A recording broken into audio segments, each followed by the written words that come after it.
Morning everyone. ಇವತ್ತು one of my friend Ramzan ಅಂತ ಹೇಳ್ಬಿಟ್ಟು is my best friend from childhood. ಮೈಸೂರಲ್ಲಿ ಇರ್ತಾರೆ. ಅವರು ಸುಮಾರು ವರ್ಷಗಳಿಂದ ಆ್ಯಸಿಡಿಟಿ ಪ್ರಾಬ್ಲಮಿಂದ ಬಳಲ್ತಾ ಇದ್ರು. ಸುಮಾರು ಒಂದು 5-6 ವರ್ಷದಿಂದ ಎಲ್ಲ ಕಡೆ ತೋರಿಸಿದ್ರು, ಆರಾಮಾಗಿರಲಿಲ್ಲ. Then on my suggestion he adopted yoga and change his lifestyle. ಪ್ರತಿನಿತ್ಯ ಈಗ ವಾಕಿಂಗ್ ಮಾಡೋಕ್ಕೆ ಶುರು ಮಾಡಿದಾರಂತೆ. ಸೊ ಇವತ್ತು ಬಂದರು, ಅವರೇ ಹೇಳಿದರು 1 ವರ್ಷದಲ್ಲಿ ನನಗೆ ಅದ್ಭುತವಾಗಿ ಬದಲಾವಣೆ ಆಗಿದೆ ಅಂತ. ಏನು ಬದಲಾವಣೆ ಆಗಿದೆ ಅವ್ರ ಜೀವನದಲ್ಲಿ ಅಂತ ಅವ್ರ ಮಾತಿಂದ ಕೇಳೋಣ. ಸ್ಟಾಪ್. ಹಾಯ್, ನಮಸ್ಕಾರ. Good morning Gadag. ನನ್ನ ಫ್ರೆಂಡು ವಸಂತ್ ಅವ್ರು ಹೇಳಿದಾಗೆ ಲೈಫು ಇರೋದೇ ಒಂದು, ಅದನ್ನು ಹೆಲ್ದಿಯಾಗಿ ಎಂಜಾಯ್ ಮಾಡಬೇಕು. ಸೊ ಹೆಲ್ದಿಯಾಗಿ ಎಂಜಾಯ್ ಅಂತ ಹೇಳಿದರೆ ನಾವು ಏನು ಮಾಡಿದರೂ ಜೀವನ ಕಳೆಯುತ್ತೆ, ಏನು ಮಾಡದೇ ಇದ್ರೂ ಜೀವನ ಕಳೆಯುತ್ತೆ. ವಯಸ್ಸಂತೂ ಹಾಗೇ ಆಗುತ್ತೆ ಎಲ್ರಿಗೂ.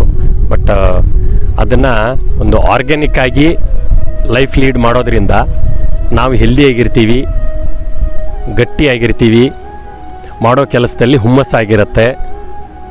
ಸೊ ಅದಕ್ಕಾಗಿ ನನ್ನ ಸಜೆಷನ್ ಏನು ಅಂತ ಹೇಳಿದರೆ, ಆದಷ್ಟು ಮನೆ ಊಟ ಮಾಡಿ, ಹೊರಗಡೆ ತಿನಿಸುಗಳೆಲ್ಲ ಅವಾಯ್ಡ್ ಮಾಡಿ. ಬೆಳಿಗ್ಗೆ 1 ರಿಂದ 1.5 ಗಂಟೆ 2 ಅವರ್ ನಮ್ಮ ದೇಹಕ್ಕೋಸ್ಕರ ಮೀಸಲಿಡಿ ಅಂತ ಹೇಳಿದರೆ, ಇನ್ನೊಬ್ಬರು ನೋಡಿಬಿಟ್ಟು ಅವ್ರು ಹಾಗೆ ಮಾಡ್ತಾ ಇದ್ದಾರೆ, ಇವ್ರು ಹಾಗೆ ಮಾಡ್ತಾ ಇದ್ದಾರೆ, ನನ್ನ ಕೈಲಿ ಆ ಥರ ಮಾಡೋಕ್ಕಾಗಲ್ಲ, ಈ ಥರ ಮಾಡೋಕ್ಕಾಗಲ್ಲ ಅನ್ನೋ ಸಜೆಷನ್ ಅಲ್ಲ.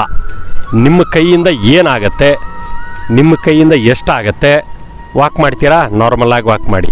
ಓಡೋ ಕೆಪಾಸಿಟಿ ಇದೆಯಾ, ಓಡೋ ಕೆಪಾಸಿಟಿ ಇಲ್ವಾ, ನಡೆದಾಡ್ಕೊಂಡು ನಿಧಾನವಾಗಿ ಮಾಡಿ.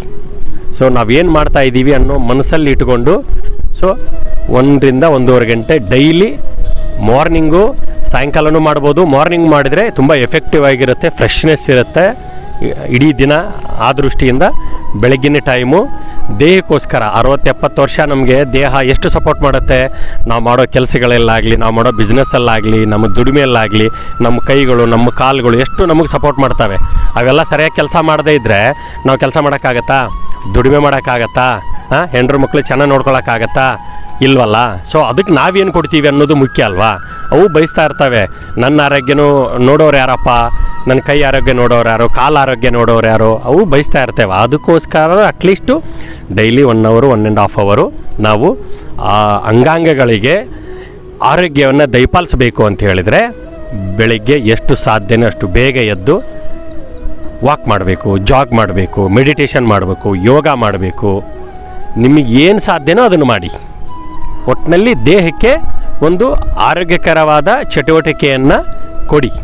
ಸೊ ಇದು ನಮ್ಮ ಫ್ರೆಂಡು ವಸಂತ್ ಅವರು 3-4 ವರ್ಷದಿಂದ ಪಾಲಿಸ್ತಾ ಇದ್ದರು. ಅವರು ನೋಡಿ ನಾವು ಇನ್ಸ್ಪೈರ್ ಆಗಿದ್ದೀವಿ.